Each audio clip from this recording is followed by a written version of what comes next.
वक्त की बड़ी खबर आप जान लीजिए। जानकारी सामने निकल कर आ रही है कि मेहुल चोकसी को बड़ा झटका लगा है।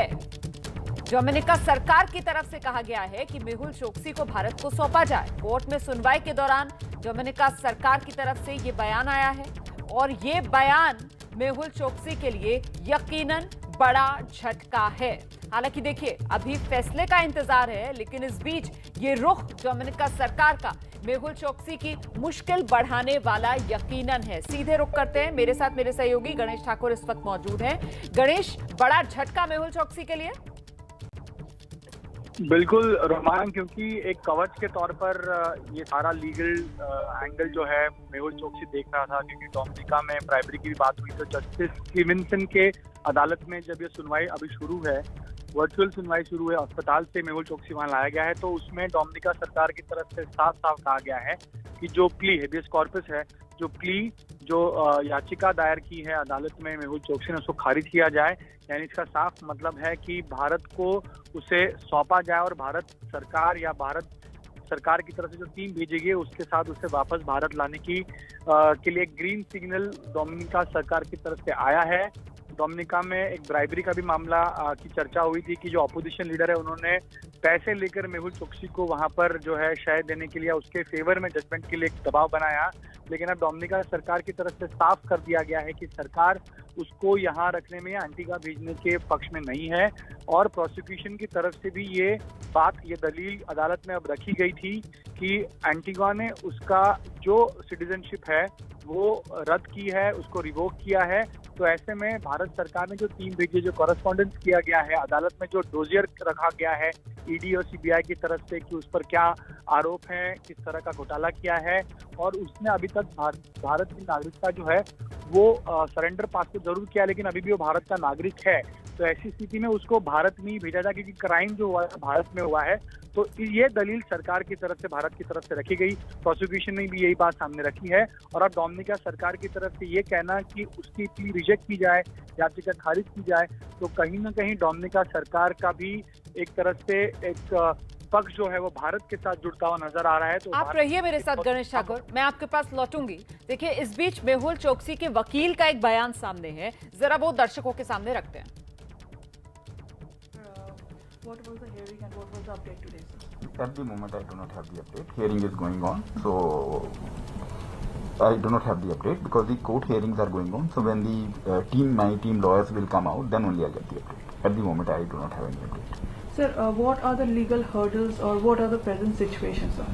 See, at the moment, it is a habeas corpus petition. So the only question before the court is that whether Mr. Mehul Choksi entered Dominica illegally or not, whether he is liable to be detained or not, whether Dominican police has the right to keep him in custody or not, how will he be deported, where he will be sent. All these are not the question before the court. So all these Indian team going and having a jet and everything.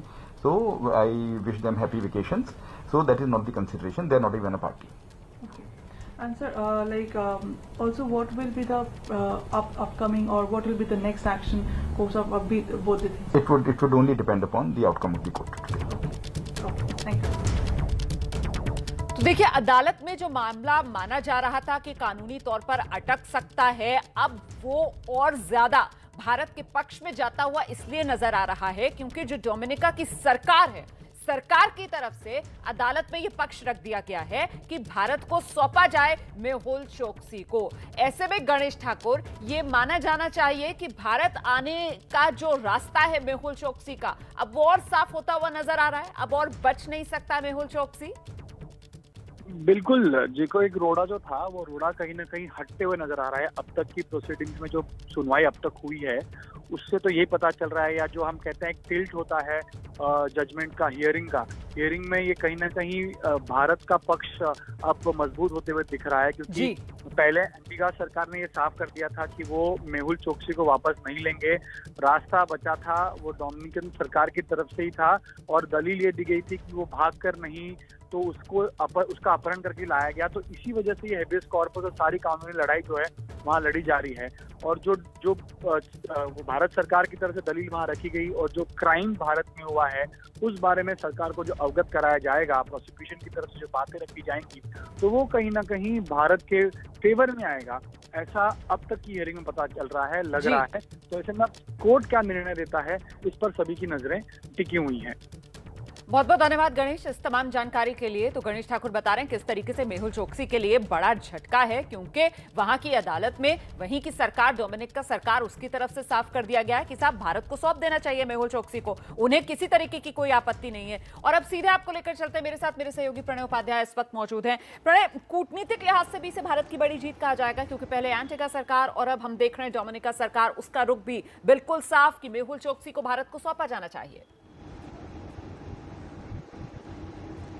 देखिए, महत्वपूर्ण बात है कि भारत सरकार की तरफ से जो दलीलें दी गई थी, जो कहा गया अदालत के अंदर, उसके बाद खासतौर पर डोमिनिका सरकार का जो रुख अदालत में सामने आया है, उसमें उन्होंने स्पष्ट किया है कि मेहुल चोकसी की प्ली को नहीं सुना जाना चाहिए, उनकी अपील को नहीं सुना जाना चाहिए, ये मामला मेंटेनेबल नहीं है और लिहाजा उन्हें फौरन भेजा जाना चाहिए भारत। इससे पहले की चीजों में, इसके पहले के बयानों के अंदर ये जरूर इंडिकेट किया था डोमिनिका सरकार ने कि वो एंटीगा भेजा जा सकता है मेहुल चोकसी को, लेकिन आज अदालत में ये कहा गया है, जो आधिकारिक एफिडेविट फाइल किया है, जो सरकारी पक्ष के वकील की तरफ से बातें कही गई, उसके अंदर ये दलीलें दी गई हैं। हालांकि अभी अदालत का फैसला आना बाकी है, क्योंकि जो डिफेंस के वकील हैं, जो मेहुल चोकसी के वकील हैं, उन लोगों की तरफ से यही कहा गया है कि वो एंटीगा का नागरिक है और लिहाजा उसका अपहरण करके यहां लाया गया है और ऐसे में उसको वापस एंटीगा ही भेजा जाना चाहिए बजाय भारत भेजे जाने के। लेकिन ये निश्चित रूप से समझना चाहती हूं कि अभी तक ये मेहुल चोकसी का पूरा मामला जो डोमिनिका की अदालत में आगे बढ़ा, वो किस तरीके से आगे बढ़ा?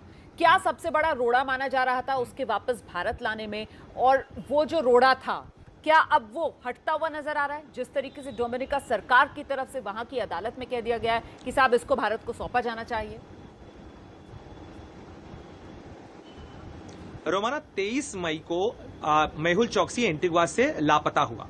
उसके बाद 26 तारीख को मेहुल चोकसी की गिरफ्तारी की बात स्वीकार की डोमिनिका सरकार ने और उसके बाद 27 तारीख को हिबियस कॉर्पस, जो मेहुल चोकसी के वकील हैं, उन्होंने फाइल की, यानी बंदी प्रत्यक्षीकरण। अगर कोई व्यक्ति डिटेंशन में है तो उसको अदालत के सामने पेश किया जाना चाहिए, इस तरीके की अपील जो हिबियस कॉर्पस की होती है वो अदालत के सामने दाखिल की गई। चूंकि डोमिनिका के मामले के अंदर भारत किसी तरीके से सीधे तौर पर शामिल नहीं है, एक डिटेंशन का मामला था जिसके अंदर उनके वकीलों ने अपील की और उन्होंने कहा कि वो डोमिनिका का नागरिक नहीं है, वो एंटीगुआ बारबुडा का नागरिक है और ऐसे में उसको वापस एंटीगुआ बारबुडा भेजा जाना चाहिए। पर चूंकि ये मामला अब सामने आया, सामने आने के बाद भारत सरकार की तरफ से भी टीम भेजी गई, करीब 8 अधिकारियों की टीम वहां मौजूद है। ट्रिनिडाद टोबैगो में जो भारत के हाई कमिश्नर है अरुण साहू, वो इस समय डोमिनिका में मौजूद हैं। डोमिनिका सरकार से कूटनीतिक स्तर पर भी बातचीत हुई है, कानूनी स्तर पर भी बात हुई है। भारत ने अपना पक्ष रखा है और 2 महत्वपूर्ण दलीलें कि एक तो मेहुल चोकसी की जो नागरिकता है वो खत्म नहीं हुई है और दूसरी महत्वपूर्ण चीज ये कि उसके खिलाफ इंटरनेशनल जो रेड कॉर्नर नोटिस है इंटरपोल का, वो है। और ऐसे में डोमिनिका सरकार की जवाबदेही बनती है कि वो मेहुल चोकसी को भारत को सौंपे। इसमें महत्वपूर्ण बात रोमाना ये भी है कि एंटीगुआ के प्रधानमंत्री गैस्टन ब्राउन ने जब एबीपी न्यूज से बात की थी तब भी उन्होंने ये चीज कहा और लगातार वो इस चीज को दोहरा रहे हैं कि एंटीगुआ बारबुडा उसे वापस नहीं भेजा जाना चाहिए, क्योंकि वो एंटीगुआ बारबुडा के कानूनी अधिकारों का इस्तेमाल करके केवल डिलेइंग टैक्टिक मेहुल चोकसी कर रहे हैं और ऐसे में उसे वापस भारत भेजा जाना चाहिए, क्योंकि गलत तरीके से नागरिकता भारत की हासिल की गई थी। लेकिन फिर भी मैं कहूंगा रोमाना कि इसमें अदालत का फैसला महत्वपूर्ण है। अदालत किस तरीके से इस मामले के ऊपर फैसला सुनाती है। अभी फिलहाल दोनों पक्षों की तरफ से दलीलें रखी गई हैं। डोमिनिका सरकार ने दलील रखी है कि केस मेंटेनेबल नहीं है, इसलिए उसे वापस भारत को दिया जाना चाहिए, इस केस को खत्म किया जाना चाहिए।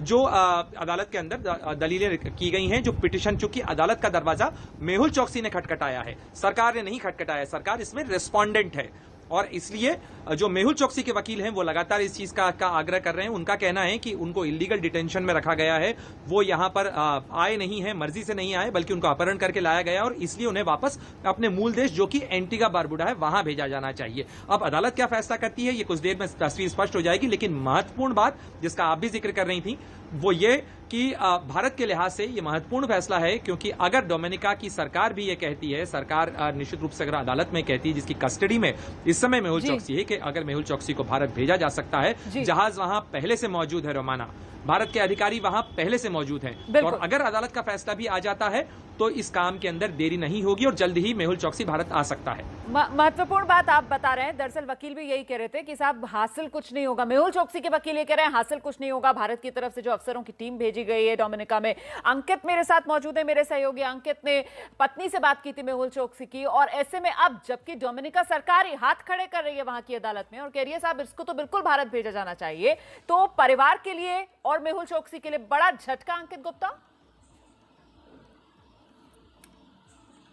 रोमाना, अभी ये कहना जल्दबाजी होगी। क्यों जल्दबाजी होगी? क्योंकि जो सरकार या ये कहा जाए कि जो डोमिनिकन पुलिस है उसने अपना पक्ष कोर्ट के सामने रख दिया है। लेकिन महत्वपूर्ण क्या है? महत्वपूर्ण ये है, अगर हम परिवार के वकीलों की बात करते हैं, परिवार के पक्ष की बात करते हैं, तो उनकी जो पूरी दलील है, उनकी पूरी दलील ये है कि मेहुल चौकसी जब अपने आप वो यहां पर आया नहीं, उसको किडनैप करके लाया गया, तो उसकी क्या गलती है? उसको तो पता ही नहीं है कि वो किस देश में जा रहा है। तो यहां पर वो इलीगल एंट्री उसकी हुई ही नहीं। तो इलीगल एंट्री अगर मानी भी जाती है और उसको डिपोर्ट करना भी है तो उस देश में किया जाए जिस देश का वो नागरिक है। और किस देश का नागरिक है? वो नागरिक है एंटीगा का। तो ये जो दलील है, जो इस बात का जिक्र प्रणय भी कर रहे हैं, जो मेहुल चौकसी के पक्ष के वकील हैं, उनकी साफ तौर पर यह दलील है कि इसकी भारत की नागरिकता तो पहले खत्म हो गई। लेकिन जो बात अभी प्रणय भी यहाँ पर बता रहे थे अंकित गुप्ता कि भाई उनकी तरफ से कहा जा रहा है कि एंटीगा की जो नागरिकता ली मेहुल चौकसी ने, वो भी गलत बयानी करके नागरिकता ले ली, गुमराह करके नागरिकता ली। और सेकेंडली जो भारत की तरफ से कहा जा रहा है कि साहब अभी भारत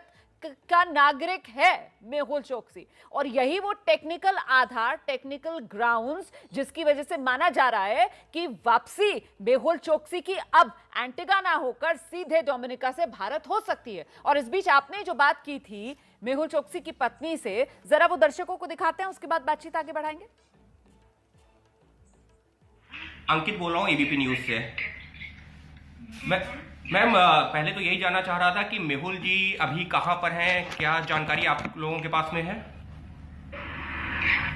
मेहुल जी हॉस्पिटल में है एंड वी डोंट ज़्यादा कुछ पता नहीं है, लेकिन उनकी health is being monitored. We are very concern कि उनकी हेल्थ पे कितना असर हुआ है।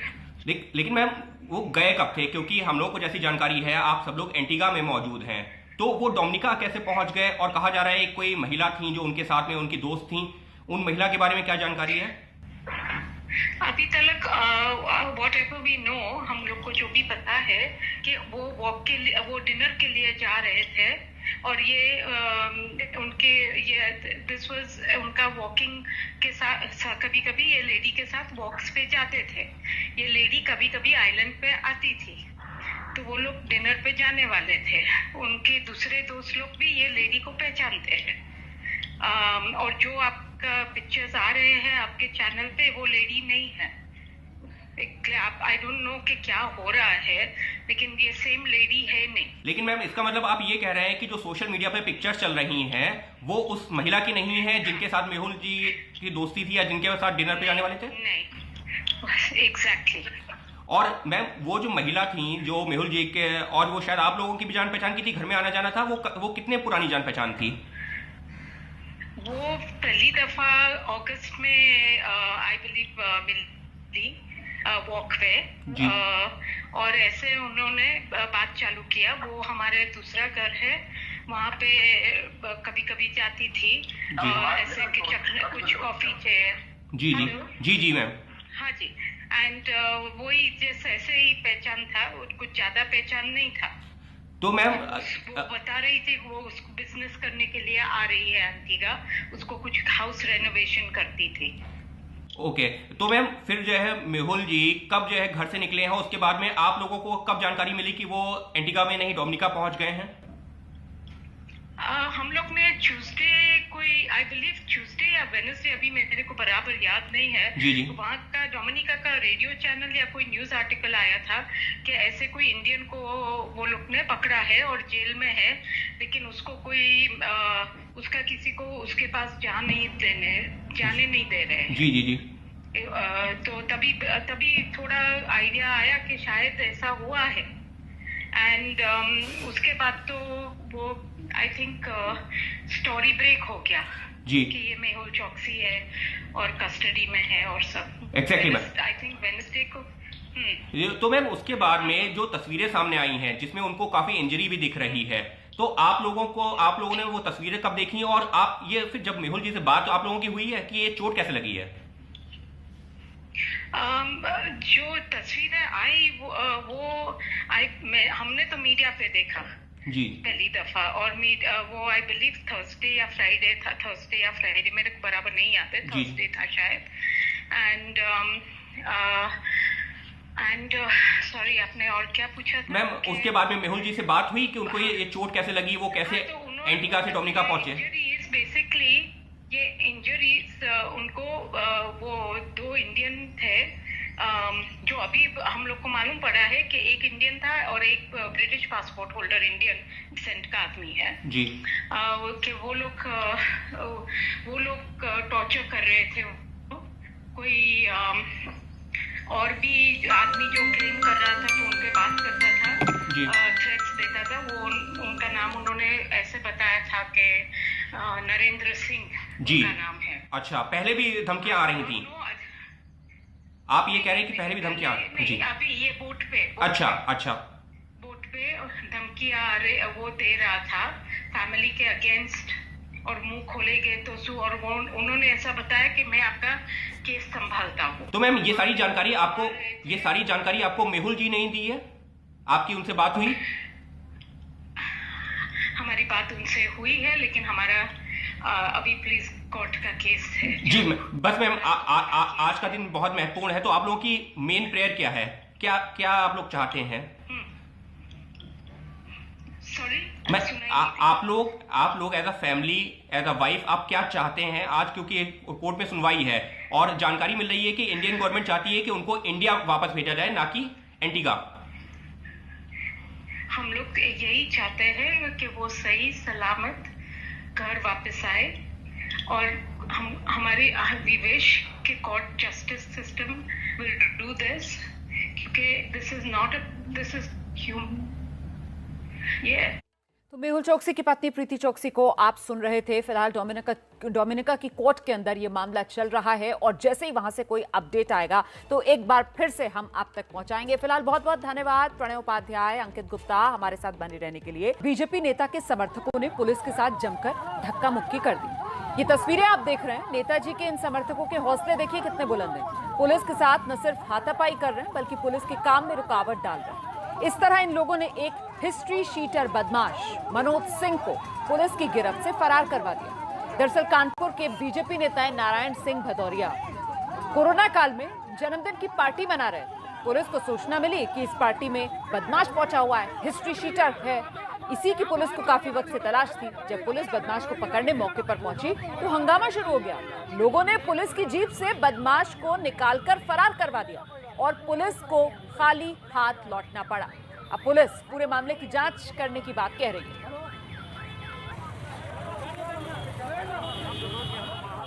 सरकार और बोर्ड्स को उन सवालों का जवाब देना है जो हर छात्र और उनके माता पिता के जहन में है। सवाल क्या क्या है? सवाल ये है कि रिजल्ट कैसे बनेगा, किस आधार पर कमजोर और तेज बच्चों की पहचान की जाएगी, आगे दाखिला कैसे होगा, इसी को लेकर मंथन जारी है। तो क्या हो सकता है 12वीं के रिजल्ट का पैमाना, क्या हो सकता है रिजल्ट बनाने का फॉर्मूला? मास्टर स्ट्रोक की इस स्पेशल रिपोर्ट में देखिए।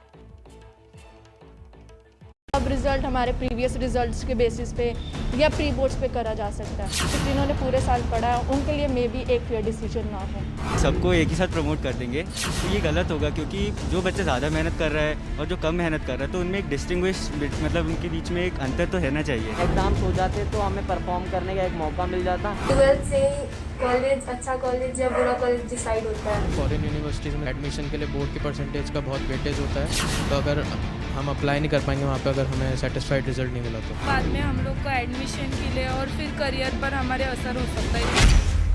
कंफ्यूजन ही कंफ्यूजन है, सॉल्यूशन कुछ पता नहीं, सॉल्यूशन जो मिला तो साला क्वेश्चन क्या था पता नहीं। 12वीं के छात्रों का एक कंफ्यूजन दूर हुआ तो सैकड़ों सवाल खड़े हो गए। सवाल रिजल्ट का, सवाल आगे एडमिशन का, सवाल भविष्य का। ये वो सवाल हैं जिनसे छात्र भी परेशान हैं और उनके माता पिता भी। अब बच्चे लगातार अपने टीचर और प्रिंसिपल से भविष्य की तस्वीर को समझना चाह रहे हैं। जो मेजर कॉलेजेस भी मेरिट बेस पे ही लेते थे, बट सिंस अब एंट्रेंस पे होगा तो कंपटीशन वे मोर ज़्यादा होगा हमारे लिए। तो मैं बिलीव करता हूँ कि 10th के एग्ज़ाम के जैसे मार्क्स लगे वैसे हमारे नहीं लगने चाहिए, क्योंकि सारे बच्चों ने ये प्रैक्टिस के हिसाब से दिए थे एग्ज़ाम्स, एंड कोई नया मेथड इनको लाना चाहिए फॉर इवैल्यूएटिंग आवर मार्क्स। आगे अब कोई फेयर उनका क्राइटेरिया होना चाहिए कि ताकि बच्चों को भी आगे कोई दिक्कत ना हो एडमिशन्स वगैरह में। DU का कोई बेटर ऑप्शन होना चाहिए, क्योंकि बहुत हाई कट ऑफ जाता है। बच्चों का एक ही सवाल था कि मैम अब क्या करें, कौन से कॉलेज में एडमिशन लें और कैसे ये एडमिशन होगा। तो बच्चों के मन में ऑफकोर्स असमंजस है कि कैसे हम आगे अपना फ्यूचर सेटल करेंगे और कॉलेजेस में अपना प्रोफेशनल लाइफ स्टार्ट। हम सबके मन में अब एक सवाल ज़रूर है कि व्हाट नेक्स्ट। हम सबको अब CBSE की तरफ से निर्देशों का इंतज़ार रहेगा ताकि हम बच्चों के फ्यूचर के बारे में सही डिसीजन ले सकें। आगे उनके मन में सर्टेनली ये चिंता तो है कि हमारी मार्किंग किस तरह से होगी, ये भी चिंता है कि आगे हमारा कॉलेजेस और यूनिवर्सिटीज़ में क्या होगा। पर्टिकुलरली वो बच्चे जो विदेशों में एडमिशन लेना चाहते हैं उनके लिए भी काफ़ी स्ट्रेस का एक थोड़ा सा रीज़न था ये। इससे पहले 10वीं के इम्तिहान भी रद्द हुए थे, लेकिन तब ऐसे सवाल नहीं उठे, क्योंकि 10वीं के बाद ये तय होता है कि बच्चा 11वीं में जाएगा। लेकिन 12वीं के बाद बच्चे को अपने चुने हुए करियर की राह पर निकलना होता है, इसलिए 12वीं की परीक्षा रद्द होने के बाद सवालों का पिटारा खुल गया है। सबसे बड़ा सवाल यह है कि अब बच्चों का रिजल्ट किस आधार पर बनेगा। कमजोर और मेरिट वाले बच्चों का मूल्यांकन कैसे होगा। कहीं ऐसा तो नहीं पढ़ाई में होशियार बच्चों को नुकसान हो जाएगा। सवाल यहीं खत्म नहीं होते। दिल्ली यूनिवर्सिटी समेत देश के बहुत से विश्वविद्यालय मेरिट के आधार पर एडमिशन देते हैं। अब यहाँ एडमिशन का क्या नियम होगा। एक और सवाल उन छात्रों के मन में है जो 12वीं के बाद विदेश जाने की तैयारी कर रहे हैं। इसके अलावा बहुत सी सरकारी नौकरियों में 12वीं के नंबर से मेरिट बनाई जाती है। उन नौकरियों को लेकर क्या नियम होंगे। ऐसे सभी सवालों पर शिक्षाविदों और एक्सपर्ट्स के बहुत से सुझाव हैं, जिन पर आखिरी फैसला अब सरकार और बोर्ड को लेना है। असेसमेंट पॉलिसी इस ढंग से बनानी चाहिए जैसे बच्चे अगर एग्जाम में अपीयर होते तो उनके मार्क्स जितने आने चाहिए थे असेसमेंट पॉलिसी उसको कवर करे, ताकि जो बच्चे हमारे जो स्टूडेंट्स बाहर जाना चाहें नेशनल लेवल पे, इंटरनेशनल लेवल पे, किसी यूनिवर्सिटी में, तो उनको इस चीज़ का सामना ना करना पड़े कि उन्होंने एग्जाम नहीं दिए और उनके मार्क्स ज़्यादा आ गए। बाहर जाने वाले बच्चों का सवाल है, डेफिनेटली उन्होंने अपने प्लान्स पहले से बना रखे हैं। अब उनको वेट था बोर्ड्स का और बोर्ड्स के आने वाले रिजल्ट्स का। तो अब मुझे ये लगता है कि गवर्नमेंट शायद more of recommendations from the school या इंटरनल असेसमेंट के बेसिस पे उन्हीं बच्चों को थोड़ा सा प्रमोट करेंगी, क्योंकि जो यूनिवर्सिटी एडमिशन्स हैं बाहर के, वो most of the admissions are almost in the pipeline. So I think most of the parents are really worried about this only. Universities में जो पहले सारे कट ऑफ के बेसिस पे एडमिशन्स होते थे और अनफॉर्चुनेटली अगर कोई बच्चा अच्छा नहीं परफॉर्म कर पाता था तो उसको एडमिशन नहीं मिलता था। हो सकता है यूनिवर्सिटीज़ भी इस बार अपना एडमिशन क्राइटेरिया कुछ चेंज करें और उसको ज़्यादा चाइल्ड फ्रेंडली बनाएं। फिलहाल सबसे बड़ा सवाल यही है कि 12वीं के बच्चों का रिजल्ट किस आधार पर तय होगा। इसे लेकर कई फॉर्मूलों की चर्चा हो रही है। हालांकि इन सभी फॉर्मूलों की कुछ अच्छाई है तो कुछ कमी है। हम आपको ये फॉर्मूले समझाते हैं। पहला फॉर्मूला है ऑब्जेक्टिव क्राइटेरिया का। CBSE इसी आधार पर 10वीं का रिजल्ट तैयार कर रही है। इसमें स्कूल में बच्चे के साल भर के प्रदर्शन को आधार बनाया जाता है और पूरे साल हुए टेस्ट के नंबर के आधार पर मार्किंग की जाती है। कोई स्कूल ओवर मार्किंग न करे या फिर मार्किंग में भेदभाव न हो, इसके लिए रेफरेंस ईयर पॉलिसी लागू की जाती है, जिसमें स्कूल को पिछले 3 साल में सबसे अच्छे प्रदर्शन वाला साल चुनना होता है। रेफरेंस ईयर में सबसे ज्यादा नंबर से ज्यादा मार्क्स नहीं दिए जा सकते। CBSE 10वीं का रिजल्ट इस आधार पर जरूर बना रही है, लेकिन इसे लेकर भी कई आशंकाएं हैं। कुछ बच्चों को यह डर सता रहा है कि उनकी तैयारी बोर्ड परीक्षा के लिए थी और इस नियम से उनका नुकसान हो सकता है। एडमिशन के लिए बोर्ड की परसेंटेज का बहुत वेटेज होता है, तो अगर हम अप्लाई नहीं कर पाएंगे वहाँ पे अगर हमें सेटिस्फाइड रिजल्ट नहीं मिला। मिनिमम 75% तो है ही बोर्ड के लिए, JEE पेपर देने के लिए वो तो आ जाएगी, लेकिन बाकी और टॉप कॉलेज में जब आपको बोर्ड के लिए देनी पड़ती है मार्कशीट तो उधर प्रॉब्लम हो सकती है। स्कूल का जो एवरेज है उससे मेरा ज़्यादा आ सकता था, तो फिर नुकसान तो होने का। रिजल्ट को लेकर जिस दूसरे फॉर्मूले की चर्चा है वो है प्री बोर्ड के नंबर के आधार पर मार्किंग। इसके नियम के मुताबिक स्कूल के प्री बोर्ड के नंबर को मुख्य आधार बनाया जा सकता है। इसके बाद स्कूल में पूरे साल हुए टेस्ट के नंबर को देखा जाएगा, साथ ही साल भर हुए प्रैक्टिकल, असाइनमेंट और असेसमेंट का मूल्यांकन भी होगा। इन सभी चीजों के आधार पर फाइनल रिजल्ट तैयार किया जाएगा। इस नियम को लेकर बहुत से शिक्षकों का कहना है कि ये बच्चों के साथ नाइंसाफी होगी, क्योंकि प्री बोर्ड को लेकर स्कूल की सोच भी अलग होती है और बच्चे की भी। तो अगर सरकार अब आधार बनाती है तो जस्टिफाई नहीं होगा बच्चों के साथ, जस्टिफिकेशन नहीं होगा, क्योंकि जो प्री बोर्ड होते हैं उसमें बच्चे का टेम्परामेंट दूसरे टाइप का होता है। बच्चा उसको बड़े मतलब लाइट वे में लेता है। बच्चा सोचता है कि इसके नंबर काउंट नहीं होने हैं तो उसको हल्के में लेता है, और हम उसको और टाइट लेते हैं। हम इवेल्युएशन जो करते हैं वो बड़ी मतलब टाइट से करते हैं कि बच्चे को थोड़ा बहम रहे, थोड़ा डर रहे कि मेरे नंबर इस बार कम आए, मुझे और इम्प्रूव करने हैं तो रिजल्ट और बेहतर आए। तो ये दो अलग अलग एंगल होते हैं, तो इसलिए मेरा मानना ये है कि उसको आधार मानना भी ठीक नहीं होगा। रिजल्ट बनाने को लेकर एक और थियरी है जिसकी पैरवी दिल्ली सरकार कर रही है। इसमें बच्चे के पिछले प्रदर्शन को आधार बनाने का सुझाव दिया गया है। इसके मुताबिक छात्र के 10वीं, 11वीं और 12वीं के प्री बोर्ड इम्तिहान को मार्किंग का आधार बनाने की बात कही जा रही है। इसके साथ ही स्कूल में हुए इंटरनल टेस्ट के नंबर को भी फाइनल रिजल्ट में जोड़ा जा सकता है। दिल्ली के शिक्षा मंत्री मनीष सिसोदिया इसी फॉर्मूले की वकालत कर रहे हैं। ये कोई पहली क्लास का बच्चा नहीं है जो अभी आया और हमें उसके बारे में पता नहीं है। तो एजुकेशन सिस्टम के पास 12 साल से कम वो बच्चा है, तो उसके पास्ट परफॉर्मेंस को आधार बनाएं, हिस्टोरिकल रेफरेंसेस लें। टू बी प्रिसाइज, हम 10वीं, 11वीं, 12वीं के परीक्षाएं हुई हैं, इंटरनल एग्जाम्स हुए हैं, उसके प्री बोर्ड्स हुए हैं, प्रैक्टिकल्स किए हैं, उसने बहुत सारे असाइनमेंट सबमिट किए हैं। इन सब के बेस पर उनको वेटेज देते हुए फॉर्मूला निकाला जा सकता है, और मुझे लगता है वो कहीं ज्यादा बेहतर होगा बनिस्बत 3 घंटे की एक परीक्षा की। इस नियम के मुताबिक छात्र के पिछले 3 साल के प्रदर्शन को आधार बनाने की बात कही जा रही है, लेकिन एक सच ये भी है कि जो छात्र इस साल 12वीं में है वो पिछले साल भी 11वीं से बिना इम्तिहान के प्रमोट होकर आए थे। इसके साथ ही शिक्षाविदों का मानना है कि कुछ स्कूल अपना रिजल्ट अच्छा दिखाने के लिए मार्क्स बढ़ाकर दे सकते हैं।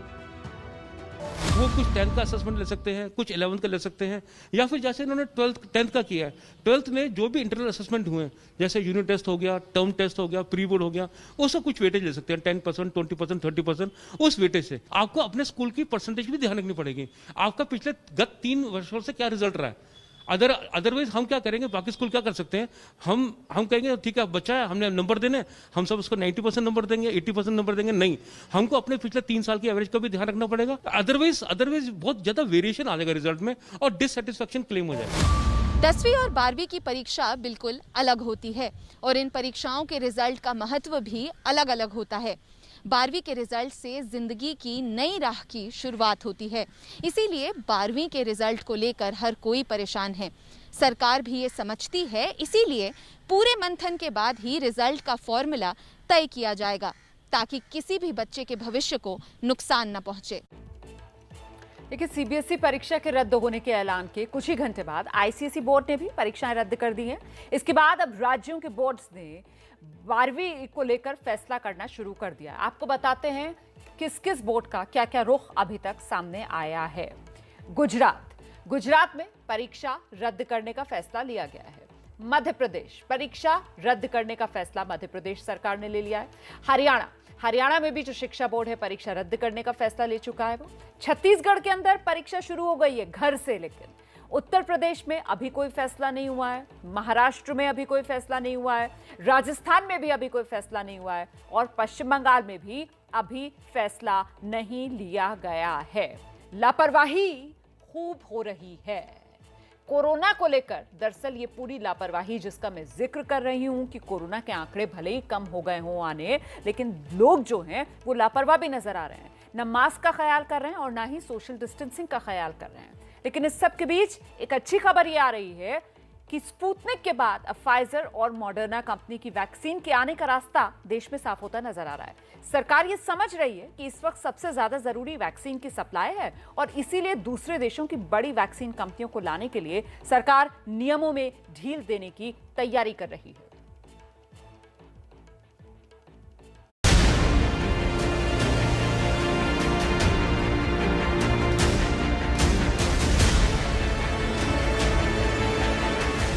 कोरोना वैक्सीन को लेकर आज की सबसे बड़ी खबर।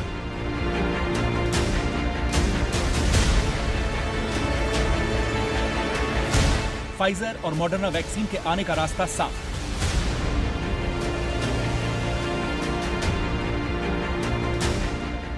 कोरोना से लड़ाई में देश और मजबूत होने वाला है। रूस की स्पुतनिक वैक्सीन तो देश में आ ही रही है, कल भी रूस से 30 लाख वैक्सीन डोज की खेप हैदराबाद पहुंची है, लेकिन अब वो दिन दूर नहीं जब देश में फाइजर और मॉडर्ना की वैक्सीन भी आ जाएगी। खबर यह है कि अमेरिकी वैक्सीन कंपनी मॉडर्ना और फाइजर को लेकर केंद्र सरकार नियमों में ढील देने को तैयार हो गई है। स्वास्थ्य मंत्रालय के सूत्रों के मुताबिक दोनों कंपनियों ने इंडेमनिटी को लेकर जो शर्तें रखी थी, सरकार को इसमें कोई दिक्कत नहीं है। यदि दोनों कंपनियों ने भारत में इमरजेंसी इस्तेमाल की अनुमति मांगी तो सरकार इसके लिए तैयार है। अब यहाँ ये समझना होगा कि आखिर फाइजर और मॉडर्ना जैसी विदेशी कंपनियों की वैक्सीन के आने में दिक्कत क्या होती है। दरअसल जब किसी विदेशी वैक्सीन कंपनी का टीका देश में आता है तो देश में उसके इस्तेमाल से पहले ब्रिज ट्रायल जरूरी होता है। DCGI यानी drugs controller general of India ने इस नियम में छूट दे दी है। DCGI का कहना है कि विदेशी वैक्सीन के हर बैच का ब्रिज ट्रायल जरूरी नहीं है। DCGI ने यह फैसला ऐसे वक्त में लिया है जब फाइजर और सिप्ला जैसी कंपनियों ने भारत में वैक्सीन सप्लाई को लेकर बातचीत के दौरान ऐसी मांग रखी थी। DCGI का कहना है कि वैसी विदेशी वैक्सीन जिनके इमरजेंसी इस्तेमाल की मंजूरी अमेरिका, ब्रिटेन और जापान जैसे दूसरे देशों में पहले ही दी जा चुकी है और जो वैक्सीन दूसरे देशों में अच्छी खासी आबादी को लग चुकी है, वैसी वैक्सीनों को भारत में भी अप्रूवल के बाद ब्रिज ट्रायल से छूट दी जा सकती है। DCGI का कहना है कि वैक्सीन के हर बैच के लिए ब्रिज ट्रायल जरूरी नहीं है अगर जिस देश से वैक्सीन आ रही है वहां की नेशनल लैब से उस बैच को मंजूरी मिली हुई है। हालांकि वैक्सीन को उतारने से पहले यह देखा जाएगा कि जिन 100 लोगों को पहले टीका लगाया जाएगा अगले 7 दिनों तक उनकी तबीयत कैसी है। अगर फाइजर और मॉडर्ना से बात बन गई और देश में ये वैक्सीन कब तक आएगी, इसे लेकर अभी कोई तारीख का अंदाजा लगाना मुश्किल है। इस बीच फाइजर कंपनी का एक बयान आया है जिसमें कंपनी ने लिखा है, भारत में चल रहे वैक्सीनेशन प्रोग्राम में हमारी वैक्सीन को शामिल करने को लेकर भारत सरकार से बातचीत चल रही है। इस वक्त चर्चा जारी है, इसलिए हम इससे जुड़ी ज्यादा जानकारी साझा नहीं कर सकते।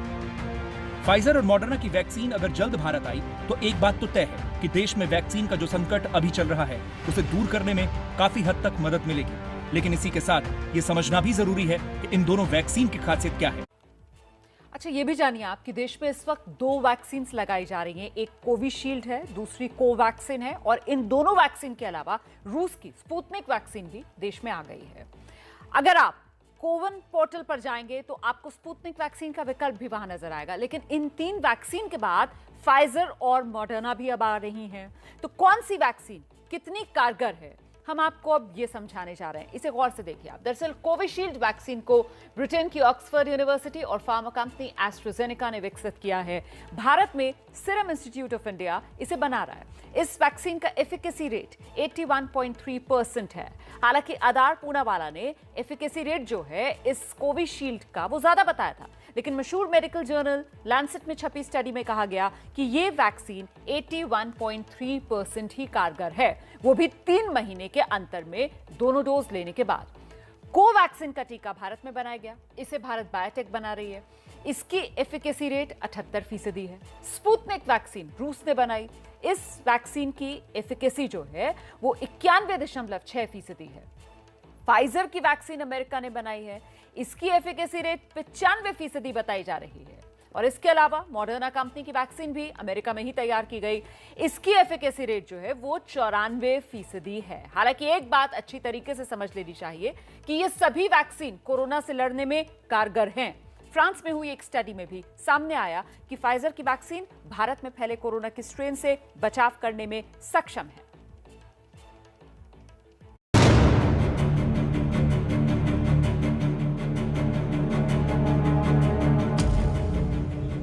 देश में वैक्सीन संकट दूर करने के लिए केंद्र सरकार अपनी तरफ से तमाम कोशिशें कर रही है। कई विदेशी कंपनियों से बातचीत भी चल रही है, लेकिन देश के कई राज्य जिन्होंने खुद विदेश से वैक्सीन मंगाने के लिए ग्लोबल टेंडर निकाले थे, उनकी कोशिशों पर पानी फिरता नजर आ रहा है।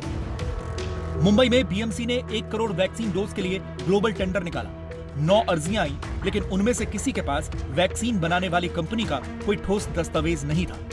महाराष्ट्र सरकार ने भी 5 करोड़ वैक्सीन डोज के लिए टेंडर निकाला। 8 अर्जियां मिली, लेकिन उनमें से कोई भी वैक्सीन बनाने वाली कंपनी नहीं थी। टेंडर की अंतिम तारीख निकल गई। यूपी ने भी 5 मई को 4 करोड़ वैक्सीन डोज के लिए टेंडर जारी किया, लेकिन अभी तक कोई कंपनी सामने नहीं आई, जिससे 10 जून तक के लिए अंतिम तारीख बढ़ा दी गई। राजस्थान ने भी 1 करोड़ वैक्सीन डोज के लिए टेंडर जारी किए, लेकिन जो अर्जी सामने आई उसमें वैक्सीन का रेट काफी बताया गया था, इसलिए बात नहीं बनी। दिल्ली सरकार ने भी 1 करोड़ वैक्सीन डोज का ग्लोबल टेंडर निकाला, लेकिन अभी तक किसी कंपनी से बात फाइनल नहीं हुई है। बिडिंग की आखिरी तारीख 7 जून है। ग्लोबल टेंडर तो किया है, हमारी तरफ से सारी कोशिशें जारी हैं, लेकिन अभी तक जितनी सरकारों ने, दूसरी सरकारों ने ग्लोबल टेंडर किए थे, उनके कोई नतीजे बहुत ज्यादा उत्साहवर्धक आए नहीं है। तो हमने भी किया है, उम्मीद पे किया है कि कोई अगर कोई कंपनी आएगी तो बहुत अच्छी बात है, लेकिन मोटे मोटे तौर पे मैं समझता हूँ कि जितनी भी बड़ी बड़ी वैक्सीन उत्पादक कंपनियां हैं दुनिया भर की, वो सीधे केंद्र सरकार से बात करना चाहती हैं। ग्लोबल टेंडर कैसे सक्सेस होगा? सुप्रीम कोर्ट खुद कह रहा है केंद्र सरकार करे ग्लोबल टेंडर। केंद्र सरकार ग्लोबल टेंडर करके पूरी दुनिया से खरीद के राज्य सरकारों को दे। बेवकूफ बनाने का धंधा बंद करो बीजेपी के लोगों। केंद्र सरकार बेवकूफ बना रही, कह रही आप कर लो। अरे मरता क्या नहीं करता, मरते हुए आदमी क्या करता है, ये कोशिश भी राज्य सरकारों ने की, तो वहीं पर यही कंपनियां आकर ज्यादा पैसे मांग रही है।